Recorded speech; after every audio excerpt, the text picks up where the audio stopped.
think the best and safest word we can use is today. It's true. Yeah. Good today, everyone. Good today, yes. Wherever you happen to be in this wonderful, big, round, blue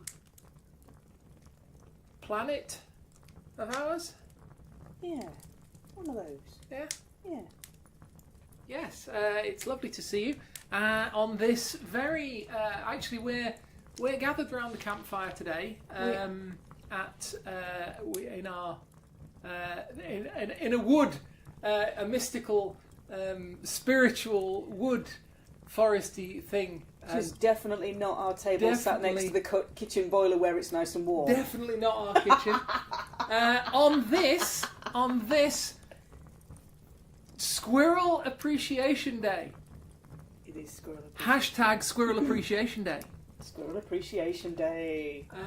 By the time you get this, by the time you're listening to this, it won't be Squirrel Appreciation Day. Squirrel Appreciation Day will have been 2 months ago by the time you get to crikey, this. will it? Yeah. Wow. We're working about 2 months ahead now. Hashtag Squirrel Appreciation Day, hashtag 2 months ago. Hashtag 2 months ago. Hashtag stop doing hashtags. Which kind of ties into our theme today. I would like to take a whole episode, give or take a minute or two, to look at the concept of cyclical time. Cyclical time? Yes, don't ask me to spell it, and instead I will say, hail and welcome, lovely listeners. Welcome to episode 29 of Frithcast.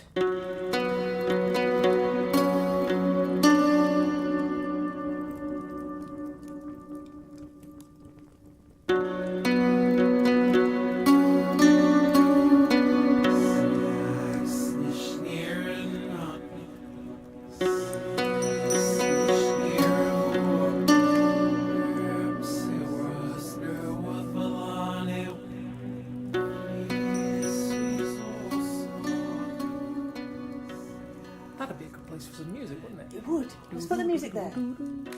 Yeah, let's do that. That was a bit faster then. Yeah, that's alright. Okay, let's wait for it to finish. Okay, go. Okay. So, before we get going on the wonders of cyclical time... hello from me too, by the way. We haven't got that far yet, don't worry. We haven't got that far. So before we get going today, I'd like to say, hail and welcome, well met. Come and pull up a space around the virtual campfire. I'm Suzanne Martin. I'm one of the UK ambassadors for TAC, which is the Asatru community. And I'm Kate of that ilk, and I'm not an ambassador for TAC, and I live here. I am, yes. Oh, yes. I am a coffee-powered druid. Coffee-powered druid! Yeah. Anyway, where have we got to? We got to hello. Hello!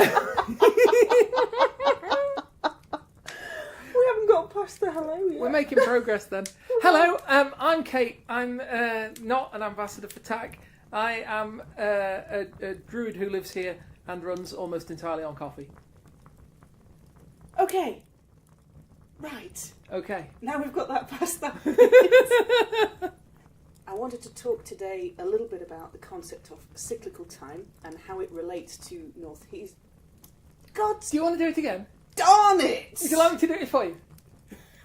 Yeah, you do that. You do that whole line, because I am just... Right.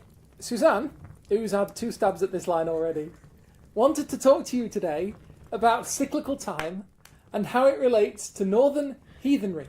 How come you can get that line right and I can't? Because I stopped. I went northern heathenry. I read it out like William Shatner. Yeah, okay. Only without the drama. What? You can do more drama if you want. And how it relates to northern heathenry. That was a whole ghost of Brian Blessed going on there. Oh, you want Brian Blessed? Go on, do Brian Blessed. I don't think I can actually. I'm trying to improve my voice, not make it more Brian Blessedy. Oh. I don't know what the ladies' equivalent would be of Brian Blessed. Are there any lady hams? Yeah, probably. Massive of lady hams. I don't know. Can't think of any, but never mind. I don't know. I wanted to start Today's ham combat. I'm not going to get you off that topic now. No, it's all right. Get started. Okay. Go on. Cyclical time. Cyclical time. And this is where the story really starts, because that is really important for today's episode. Okay. I wanted to start with a quote, which some of you may recognise, especially if, like the pair of us, you are nerds and or geeks, and like yourself a little bit of sci-fi. Oh yeah, we do like the sci-fi. We do like the sci-fi. So if you happen to recognise the following quote, all good and groovy, and if not, we'll kind of stick it in the show notes like we usually do. The quote is, all of this has happened before, and all of this will happen again. So say we all. So say we all. Of course, from the modern remake of Battlestar Galactica. I thought it was from Peter Pan. Yeah, you see, that's where it came from originally, was J.M. Barrie's Peter Pan. It's the first line of J.M. Barrie's Peter Pan, which is kind of really weird because it doesn't fit the rest of the story. It's just kind of this little isolated quote, and then it carries on going. It's in the Disney film from the original Disney. Well, I say the original, the Disney film from the 58? Don't know. We'll have to go look it up. Something like that. Yeah. And it does the nice twinkly opening theme music, and then the first line of narration is, "This has all happened before. This has."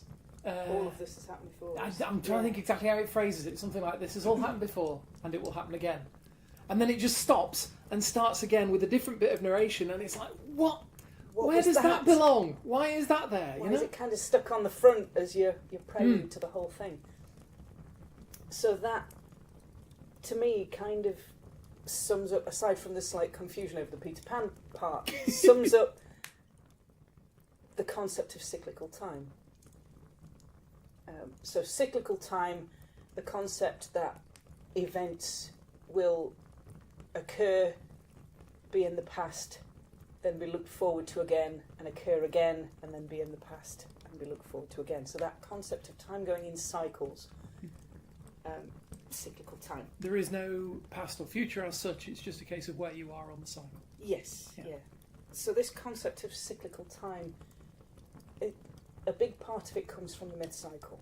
Okay. So the myth cycle, when you look at it, starts with the creation of the worlds. Well, the myth cycle. The myth cycle. Cycle is in the word, it's kind of right there, there's a big clue.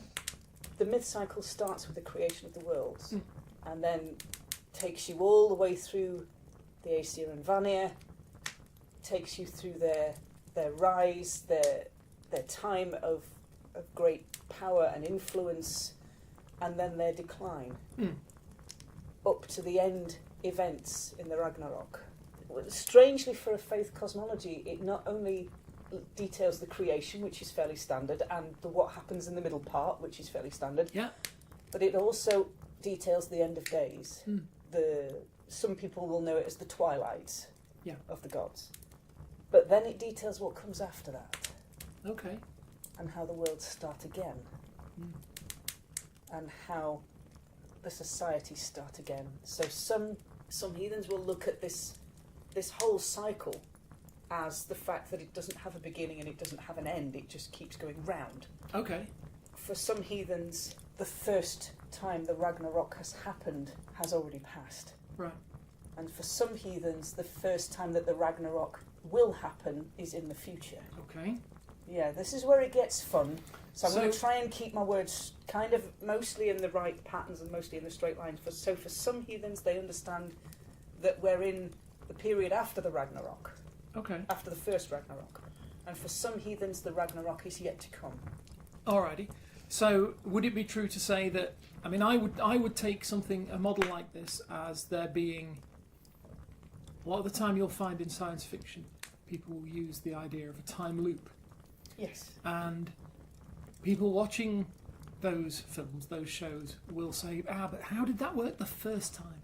Yes. Before John Connor went back in time to rescue Sarah. Oh boy. Kyle Reese went back in time to rescue Sarah. That's a whole evening's worth of untangling. Yeah. And it's the same with the Back to the Future films. It Yes. kind of takes a little bit to get your head around the time loops and where the timeline goes. How did Doc Brown survive being shot the first time when Marty hadn't got... Without Marty's warning. I'm not sure how that would work, but anyway. Yeah. But the problem with asking that question is that it doesn't acknowledge the fact that you've got a time loop.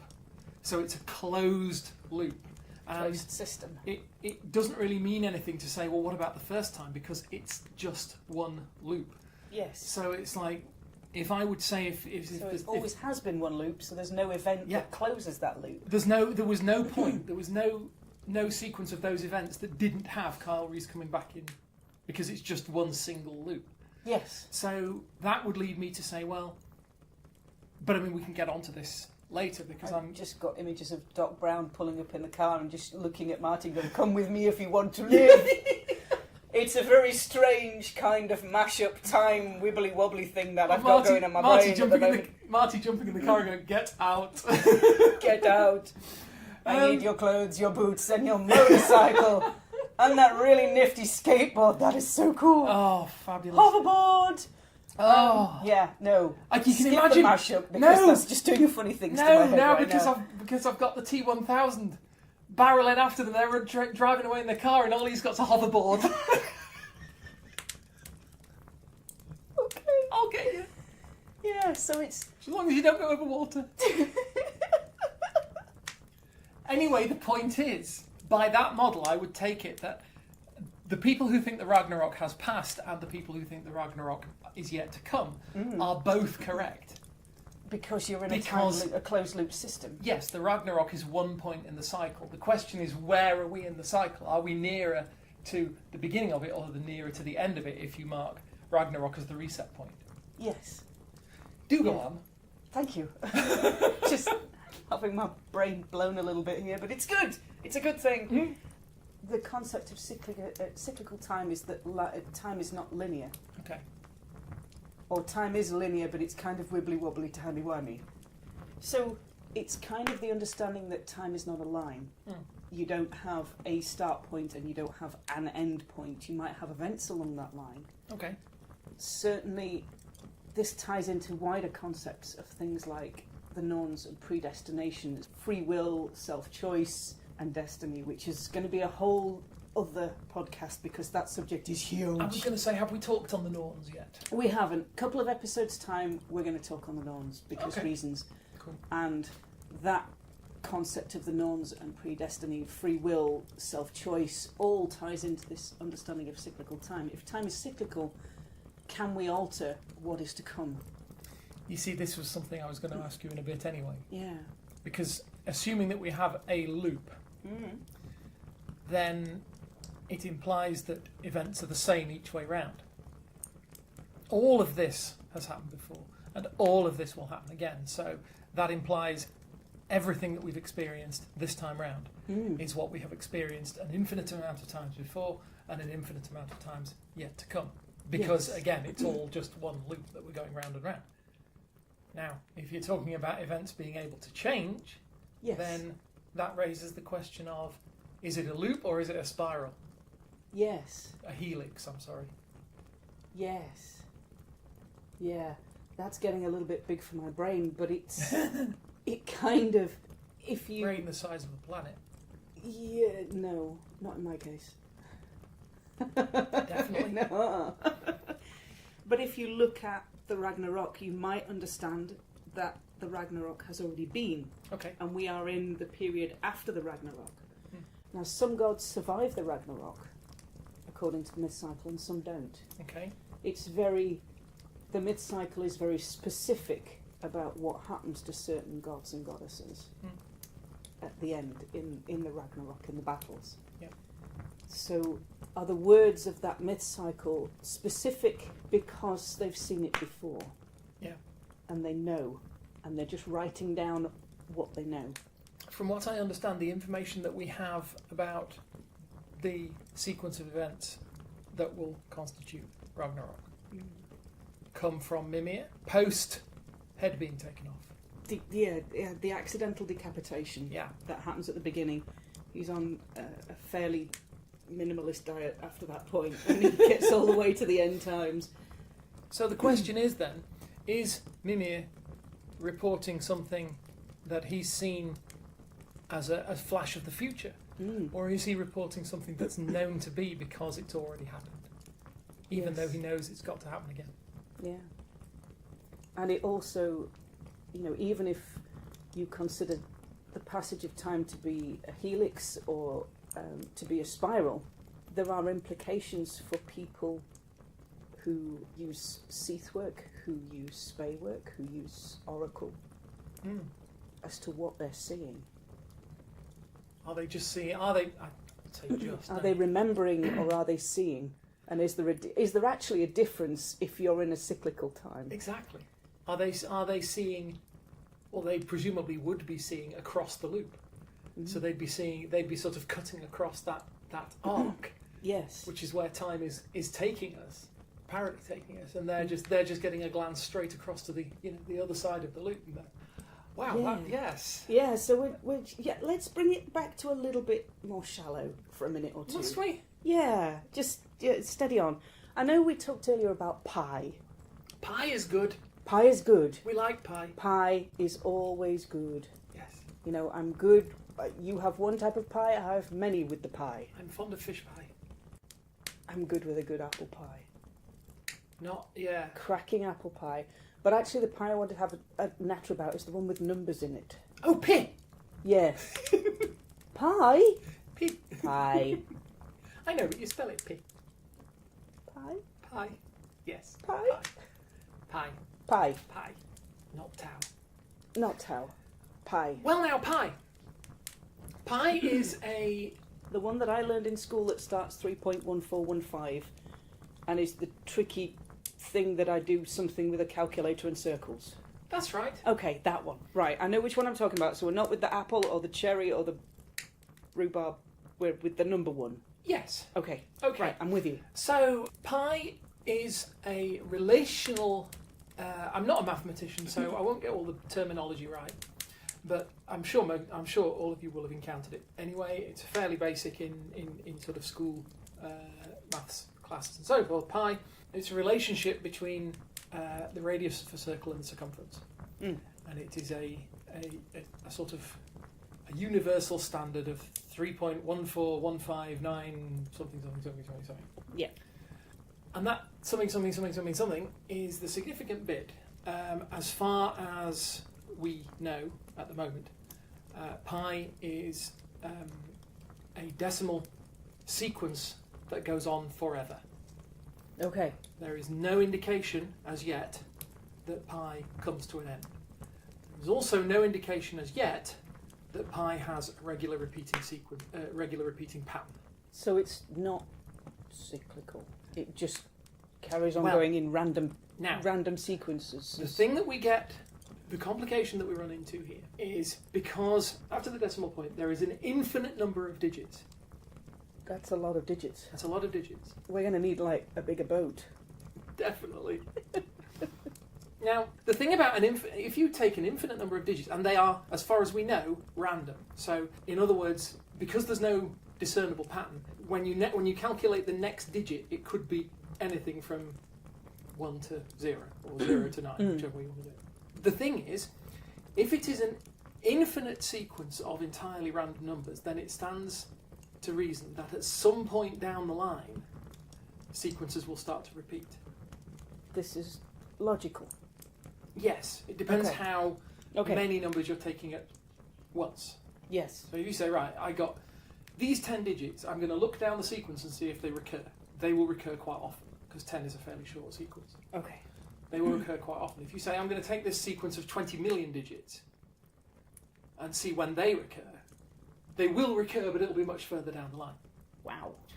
And the This nice... is the 10,000 Monkeys and Shakespeare thing, isn't it? Exactly that, yes. Okay. Just purely through random chance, Okay, I'm good. I'm right with you. things will recur. Yeah. And the interesting thing about that is if you, again, you're postulating an endless series of numbers. Sooner or later, every method of describing every phenomenon that can possibly exist will occur in pi. See, I like things occurring in pie. Yeah, it's awfully Yeah. good. You know, it's tasty. Indeed. And it also Tasty contains pie. the entirety of reality. Every possible reality. Every possible thing that could exist is described in pi. In numbers. You've just got to know what coding to look for it. Wow. So essentially the entire of I was going to use creation, inverted commas, creation. The whole of creation is a circle. Because a circle conceptually exists, everything exists. Whoa. I'm just take a minute here and just get my head around that for a minute. Can't. Okay. Maths is not one of my strong points, and when we're getting into theoretical maths... Oh, that's not theoretical maths. Oh my god. That's not theoretical maths. Don't big me up. That's just me talking bollocks. Okay. That's just me. I had a peculiar dream once, and it gave rise to a theological what's it. And that's my theological what's it. I'll take it. Don't take it to a mathematician and say, is this right? Because they'll just laugh. So, I wanted to have a look today at the concept of cyclical time. Okay. How it relates to where things are, where we are right now in this world that we know. Are we looking at the Ragnarok to come? Has it been? Is there a difference? And that is a whole evening's conversation there, lovely listeners. That is kind of a settle into a meditative mode and really thrash this thing out, because this is what fascinates me. Well, at the risk of leaping ahead, because not that I want to give away spoilers or anything. Spoiler, sweetie. Spoiler, sweetie. We might be concentrating a little more on the actual Ragnarok itself. Yes, next time. I think there is definitely going to be an episode on that. Okay. At some point. I think for me, how looking at cyclical time and how it's evidenced in the myth cycle is looking at, if we just take the actions and speech of the Allfather and Frigga, and when they know things, what they do. The Allfather at the beginning of the myth cycle is very much one for going out and going into Midgard and being out of Asgard. Yeah. But towards the end of the myth cycle, he doesn't leave so much, and he's much more stern, much more thoughtful, much more introspective, because I think he knows what's coming. Okay. And I don't think even he can change it. Even Frigga, when she learns that the death of Baldur is going to arrive, she tries everything she can think of. She sings an incredibly powerful spell song to keep her son safe. Yeah. And it isn't enough. And it happens anyway. Mm. So there are things that the Aesir and Vanir understand will happen. And foreshadowing is huge. Mm. In Loki's flighting, the gods all warn Loki to shut up because they're going to bind him to a rock. Yeah. And they do. So it is things, they know things, and they are things that are immutable. You can't move them, even if... Now then, there's a quote that says, even if a man run away from his destiny, he run towards it. Or something similar, which I can't remember the full quote of. I think we've touched on it before. I think we've used it before. It was the version of it that most readily springs to my mind is Galadriel in the mirror in The Lord of the Rings, and it's either Frodo or Sam is looking into her pool, her mirror, and is seeing the future. Yes. And is seeing the Shire being ransacked and all this sort of thing, and says, this is definitely going to happen? And she says, well, it shows you a possible future.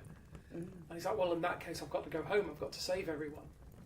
And she says, but sometimes the future that you see in the mirror only comes to pass because people who see it turn aside to try to prevent it.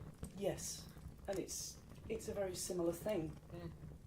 It then sort of touches on the ethics of self-choice and self-free will. Yeah. And that probably needs a whole episode on its own. I'm sure the it ethics does, of free will. I mean, the thing that would interest me the most is how people behave if they know. And I'm talking about, obviously I'm looking at it from a mortal point of view, and it's difficult when you are a mortal. It's difficult to imagine how a god, how they would see the situation with the information that they have, which is considerably broader Greater. than ours. Yes. So I would be interested in things like, I mean, like we've touched on already, is it a fixed circle? Is it a loop? If it is a loop, then the Allfather is gathering his forces. Yes. Throughout human history, he picks the bravest and the ones that are most beneficial to him in fighting at the end. Yes. Now, he knows how that war is going to go, Yes. because Mimir has that information and has provided it. So let's even assuming, or that he's discerned it himself, but he's got that information perhaps from, if we assume it's a loop, then he's got that information from prior to the Ragnarok on the one that's behind it. Mm. So that information has come to him from the last loop, and he knows he can't change anything. That the wheel will turn, and it just keeps on turning, and and the same spokes are going to keep going past. Yes. So that raises the question of, I mean, humans would try to break the wheel. Yes. With apologies to Daenerys Targaryen. Humans would try to crack the pattern because we think linearly. We think in terms of past and future. We can't work out how a time loop can be closed. Yes, how... because we think, well, how did it close? Was it linear before that, and how can we make it linear again? That's right. Yeah. We think there was a time when Kyle Reese didn't come back into the past. Mm. We aren't equipped to do that, so our natural instinct would be, well, we have information from the previous turn of the wheel. If I do something differently, I can break the pattern. Yes. And I can Bill Murray my way out of this. All I have to do is love the right person, or win the right battle, or select the right people. I must have chosen different people last time. I must have used different tactics last time. If I do, whereas a god might say, it's a closed loop. There's nothing I can change, because everything I do is everything I've already done, and everything I will do next time. So in that case... Must make you very kind of stoical. Yes and no. I mean, there's plenty of examples of huge amounts of love and sorrow and passion in the mid-cycle that the gods still have. But if you follow that logic through, the Ragnarok has already happened. And is going to happen. Yeah. And is happening right now. Well, yeah, I suppose elsewhere on the loop, yeah. Mm. Yeah. Which raises the question of, is anything actually moving at all? Pie is moving. If the loop is a structure in, I want to say space-time because I can't think of another word. Mm. But if the loop is just a structure in space-time, is it completely static? And all that's happening is that the versions of us that exist at each moment around the loop have a different perception. They can see the bit to that side, but not the bit to that side, and they think that's the past, and therefore that's the future. And we're not actually moving at all. We're just a series of still images. I never considered the fact that it was space that was moving. Yes. Okay. Lovely listeners, I'm going to go away and think about this some more, because this is quite big for my wee little brain and I don't want to overheat it all in one go. So we're going to cut it there for today. Or if it is a helix, it might be that you can change something. But then how do you know? And how do you know what to change? And when? Okay. My brain has officially overheated. Lovely listeners, we're going to call it there for today. And we hope we haven't overheated your brain on the understandings, a little bit of a walk around the concept of cyclical time in the mid-cycle. And round and round And and round round and the round. concept of cyclical time. Oh dear, I didn't even see that one. Okay. So we will talk to you all next time. We hope your brains haven't exploded out your ears or anything. And so if you'd like to find us online and carry on talking with us about the wonders of cyclical time, we'll do our best. I've been Suzanne. I'm one of the ambassadors for TAC, which is the Asatru community. So you can find me on Facebook under Suzanne Martin or on Twitter at Suzanne Tack, which is TAC. And I'm Kate, and if you should find yourself wanting to get in touch with me, I have social media accounts, but you're probably best bet to go to glassrain.net, and they're all linked from there. So, we will talk to you all next time. Talk to you soon. Bye. Bye-bye.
Anyway, Mists of Antiquity. Yes.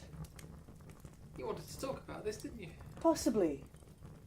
Yes. And the far-flung future. And that too. And now. Now. All at the same time. Whatever now may prove to be. I know. That could take a whole episode on its own, to be fair. Now, the concept of now. We could. Yeah, let's not go there just yet, because I'm still having fun wrapping my brain around that one. Shall I stop messing about and let you get started then? We could have, we could get started. Mm-hmm. I'm following your lead, you know. Oh, fudge. You're in charge. It's your thing. Oh, we're doomed. It's your thing. If it were my thing, it'd be... It's not my thing, it's a shared thing. Well, I know it is, but, it's a heathen thing, is what I'm saying. It's an Asatru thing. It's a thing. Yeah. Yeah. It's one of those things. And I am not those things. All right, I'm possibly those things. I'm kind of... In some definition, I might be a thing. Sort of, yeah. It's the afternoon.